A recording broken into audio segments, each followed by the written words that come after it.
ሰላም ተመልካቾቼ ኤልሲ ስንል በውስጡ ብዙ አርቲክሎች አሉ ብያቸዋለሁ እና አንዷን ለማንሳት ያክል ኤልሲ ኤክስፓየር ዴት እና ቦታ የሚል አለና የት ቦታ ነው ኤክስፓየር የሚያደርገው መቼ ነው የሚያደርገው ነገር ወሳኝ ነገር ነች ማለት ነው። ስለዚህ ኤልሲ ኤክስፓየር ዴት እና ፕሌስ የሚባለው ቦታ አምራቹ ያለበት ሀገር ከሆነ እና ኢትዮጵያ ከሆነ ልዩነቱን በጥቂቱ ላስረዳችሁ። ኤልሲው ኤክስፓየር የሚያደርገው አምራቹ ያለበት ሀገር ላይ ከሆነ ለኛ አድቫንቴጅስ ነው። በምን መልኩ?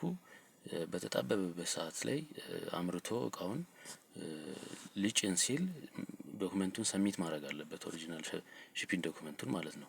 ስለዚህ ኤክስፓየር የሚያደርገው የቱ ሀገር ነው? እዛው ያለበት ሀገር ላይ ስለሆነ ለሱ ቅርብ ነው።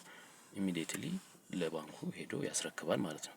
ነገር ግን ኤልሲው ኤክስፓየር የሚያደርገው እዚህ አዲስ አበባ ኢትዮጵያ ከሆነ አምራቹ አምርቶ ዶክመንቱን ለባንኩ አስረክቦ ባንኩ እዚህ ኢትዮጵያ አዲስ አበባ ወዳለው ባንክ እስኪደርስ ድረስ ያለው ጊዜ 90ኛ ቀኑ ሊያልፍ ስለሚችል ይሄ ለኤክስቴንሽን እና ለተለያዩ የሌት ፕሬዘንቴሽን ኮስት የሚባሉ አሉና ለዛ ይዳርገናል ማለት ነው። ስለዚህ ሁል ጊዜ ኤልሲ ስንከፍት ምርጫችን ልናደርግ የሚገባው ኤልሲው ኤክስፓየር የሚያደርግበት ቦታ እዛው ሀገር ላይ እቃውን የገዛንበት ሀገር ላይ መሆን ይገባዋል ማለት ነው።